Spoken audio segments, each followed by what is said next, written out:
हो जाता। इसके लिए मैं आप सभी शिक्षा मित्र साथियों से अपील करना चाहूँगा कि 25 जुलाई का कार्यक्रम आप जोरदार तरीके से करिए। एक एक शिक्षा मित्र साथी को श्रद्धांजलि दीजिए। अपने अपने जनपद में आप बड़े स्तर का कार्यक्रम करिए। जितना बड़ा कार्यक्रम करेंगे उतनी जल्दी आपके लिए सरकार कार्यवाही और जल्दी करेगी। मैं अपने एमएलसी गणों को भी धन्यवाद दूंगा कि उनकी लगातार पैरवी के चलते सरकार और शासन में हलचल है। अब आप ये समझ लीजिए कि प्रमुख सचिव स्तर के अधिकारी को ये बयान देना पड़ रहा है कि वायरल खबर झूठी है। बताइए क्या उनकी मनोदशा कहती होगी कि हमारे लोग कितने गलत चीज़ों को वायरल कर रहे हैं। इसलिए आप सभी लोगों से अपील है कि सच खबर जानिए, सच को बढ़ाइए, झूठी खबरों को त्याग दीजिए और झूठी कोई आशा विश्वास मत रखिए। अभी की सच्चाई यही है, मूल विद्यालय वापसी और मानदेय बढ़ोतरी पर काम होने जा रहा है। इसके लिए हमें और आपको जो समय दिया गया है, हम समय भी मान रहे हैं। 25 जुलाई को बड़ा कार्यक्रम भी कर रहे हैं और 30 अगस्त के पहले अगर हमारा ये शासनादेश दोनों जारी नहीं हुआ, हालांकि उम्मीद है कि बहुत से पहले हो जाएगा, अगर नहीं हुआ तो 5 सितंबर को लखनऊ में हम लोग कार्यक्रम करने जा रहे हैं और 5 सितंबर को फिर बड़ा निर्णय होगा और हमारी समस्याओं के समाधान तक हम लोग लखनऊ रहेंगे। साथियों, राजावत भाई, 25 जुलाई को हम लोग श्रद्धांजलि दिवस मनाने जा रहे हैं। श्रद्धांजलि दिवस मनाएंगे और उसी में अपना मांग पत्र श्रीमान जिला अधिकारी महोदय के माध्यम से श्रीमान मुख्यमंत्री महोदय तक पहुंचाने का काम करेंगे। सभी जनपदों में यह कार्यक्रम होना है। सभी शिक्षा में साथियों से अपील है, निवेदन है कि एक एक साथी को इस कार्यक्रम में सम्मिलित होना है। हम आप लोगों से बहुत कम कार्यक्रम करने के लिए कहते हैं, लेकिन जब आवश्यक हो जाता है तभी कहते हैं। अवधेश श्रीवास्तव जी, झूठ बोलने वाले मान नहीं रहे हैं और एक दिन अपने आप उन पर करारा तमाचा पड़ेगा, अपने आप झूठ बोलना बंद कर देंगे।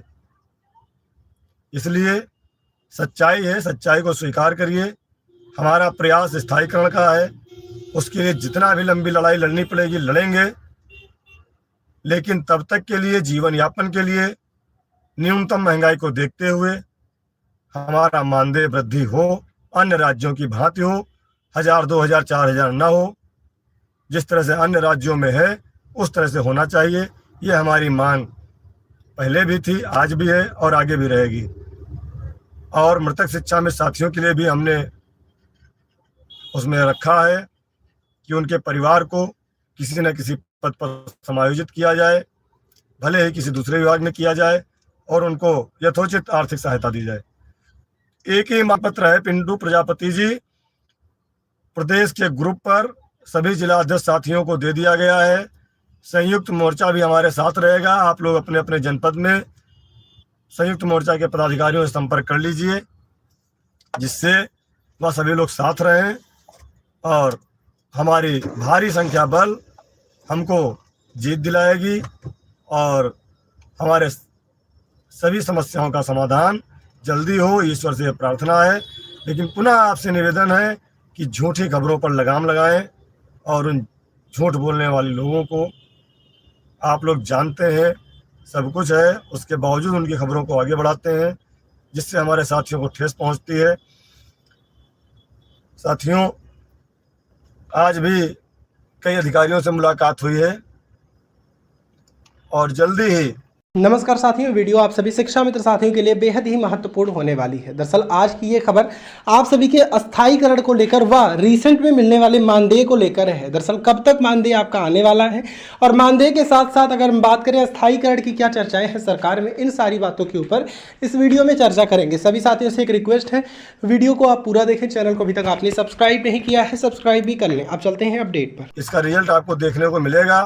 25 तारीख का कार्यक्रम हमारे सही शिक्षा में साथियों के लिए है। आप सभी लोग अधिक से अधिक संख्या में उस कार्यक्रम में शामिल होइए, अपने कार्यक्रम को सफल बनाइए। और जी विनय मौर्य जी, बिल्कुल इतना मिले कि हमारे जीवन की आवश्यकता पूरी हो जाए। हम लोग पूरी लड़ाई लड़ेंगे स्थायीकरण तक, ये आपसे वादा है। बीच में छोड़कर नहीं जाएंगे, कुछ भी करना पड़े स्थायीकरण तक की लड़ाई लड़ेंगे। लेकिन तब तक के लिए मानदेय वृद्धि जरूरी है, क्योंकि 2 बार आपने मानदेय वृद्धि ठुकराई है, जिसका खामियाजा हम लोग आज तक भुगत रहे हैं। एक बार 17,000, एक बार 20,000 और पिछले 2021 में 2,000 की मानदेय वृद्धि हम या हमारे साथियों ने ठुकराई, जो आज हमको नहीं मिल पाई। इसलिए 1,000, 2,000, 4,000 नहीं, महंगाई को देखते हुए अन्य राज्यों की भांति हमारे मानदेय पर तब तक बढ़ोतरी कर दी जाए जब तक स्थायीकरण का हल नहीं निकल आता। साथियों, इन्हीं सब बातों को लेकर के आपके पास आना था और जल्दी ही मोबाइल की व्यवस्था कर लेंगे, फिर आपको अगली खबर से अवगत कराएंगे। मैं उन तमाम शिक्षा मित्र साथियों को, प्रांतीय पदाधिकारियों को, अपने जिला अध्यक्ष साथियों को धन्यवाद देता हूं, जो 25 जुलाई की तैयारी जोर शोर से कर रहे हैं। उसमें हम देख रहे हैं कई जनपदों में बहुत पदाधिकारी हमारे सब मीटिंग कर चुके हैं। 25 का विस्तृत कार्यक्रम बन गया है। आप सभी लोग 25 तारीख के कार्यक्रम को जोरदार तरीके से करिए और इतिहास में एक 25 जुलाई का जो काला दिन है उसको हम श्रद्धांजलि दिवस के रूप में मना रहे हैं। ऐसा दिन किसी के जीवन में ना आए, ये ईश्वर से प्रार्थना करेंगे। बिल्कुल विनय जी, जब तक तन में सांस है तब तक शिक्षा मित्रों के स्थायीकरण के लिए लड़ाई लड़ेंगे। और ये सब आपकी जिम्मेदारी है कि सही सूचना शिक्षा में साथियों तक पहुंचाइए और गलत सूचनाओं का खंडन करिए। अब प्रमुख सचिव ने आज जब अखबार में अपनी खबर दे दिया, तब उनका डिस्पैच नंबर कहाँ चला गया, राकी हैंडसन भाई साहब कहाँ चले गए? तो इन सब चीज़ों को आपको समझना होगा। आप सभी लोग समझदार हैं। हमारी महिला बहनें बहुत जल्दी भावुक हो जाती हैं, उनकी भावनाओं का ख्याल रखिए। हमारे भाई लगभग 50 साल से ऊपर, 55 साल, 57 साल, 58 साल तक के हो गए हैं अनौपचारिक वाले, उनकी भावनाओं का ख्याल रखिए। हमें सबको जिताना है और स्थायीकरण की ओर ले जाना है। इसलिए आप सभी साथी इन झूठी खबरों से, बरसात की मेघों से दूर रहिए। अरविंद भैया बहुत मेहनत कर रहे हैं और अरविंद भाई आप कह रहे हैं तो अरविंद भाई से हम कहेंगे कि 2 लाइनें आप लोगों के लिए कुछ बोल दें। अरविंद भाई भी कल से हमारे साथ में शासन प्रशासन में हैं। अरविंद जी कुछ बता दीजिए साथियों को। जी भाई, हम लोग पूरी मेहनत से लगे हुए हैं। आप लोग ये झूठी जो भ्रामक खबरें व्हाट्सएप ग्रुप पे, सोशल मीडिया फैलाई जा रहे हैं, उस पर ध्यान न दीजिए। जो भी हो रहा अच्छा हो रहा है। थोड़ा धैर्य रखिए, जैसे पहले रखा थोड़े दिन और रखिए। सरकार कुछ न कुछ आपके लिए जरूर करेगी। जी भाई, बहुत बहुत धन्यवाद आदरणीय बड़े भाई अरविंद वर्मा जी। आप सभी साथियों को धन्यवाद जुड़ने के लिए। और आपसे निवेदन है कि हमें चैनल से कोई आर्थिक लाभ अभी नहीं हो रहा है और ना हमें इसकी ज़रूरत है। हमें ज़रूरत है सिर्फ इस बात की कि सच खबर शिक्षा मित्र साथियों तक पहुँचे। इसलिए ज़्यादा से ज़्यादा लोग इसको सब्सक्राइब कर लें। उसमें आपको कोई पैसा नहीं लगना है, आपका कोई पैसा नहीं जाना है, लेकिन अच्छा